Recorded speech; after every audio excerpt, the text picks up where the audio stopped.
அதிமுக உட்கட்சி விவகாரம் குறித்து தேர்தல் ஆணையம் விசாரிக்க விதிக்கப்பட்ட தடையை எதிர்த்து தாக்கல் செய்யப்பட்ட மனு மீதான விசாரணை இன்று சென்னை உயர்நீதிமன்றத்தில் நடைபெற்றது. இதில் அந்த தடையானது நீக்கம் செய்யப்பட்டிருப்பதாக தகவல் கிடைத்திருக்கிறது. அதிமுக உட்கட்சி விவகாரம் தொடர்பாக விசாரணை நடத்த விதிக்கப்பட்ட தடை நீக்கப்பட்டிருக்கிறது. விவரங்களை தர இருக்கிறார் செய்தியாளர் மதியழகன். விவரங்களை வழங்கலாம். அதிமுக உள்கட்சி விவகாரம் தொடர்பாக தேர்தல் ஆணையம் விசாரணை நடத்த எதிர்ப்பு தெரிவித்து அதிமுக பொதுச் செயலாளர் எடப்பாடி பழனிசாமி தாக்கல் செய்த மனுவை விசாரித்த சென்னை உயர்நீதிமன்றம் இது சம்பந்தமான மனுக்களை விசாரிக்க தேர்தல் ஆணையத்திற்கு தடை விதித்து உத்தரவிட்டிருந்தது. இந்த தடையை நீக்க வேண்டும் என்ற கோரிக்கையுடன் ரவீந்திரநாத், புகழேந்தி ஆகியோர் சார்பில் சென்னை உயர்நீதிமன்றத்தில் மனுக்கள் தாக்கல் செய்யப்பட்டிருந்தன. இந்த மனுக்கள் மீதான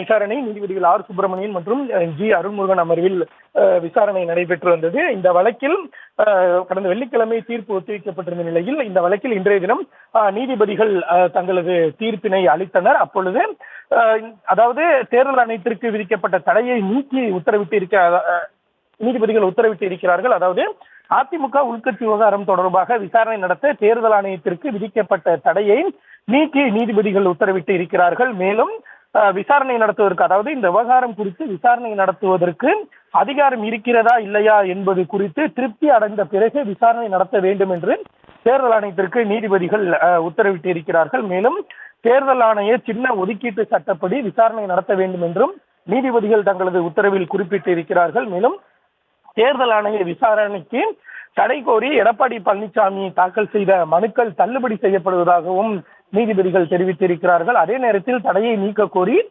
ரவீந்திரநாத், புகழேந்தி உள்ளிட்டோர் தாக்கல் செய்துள்ள மனுக்கள் ஏற்றுக்கொள்ளப்படுவதாகவும் நீதிபதிகள் தெரிவித்திருக்கிறார்கள்.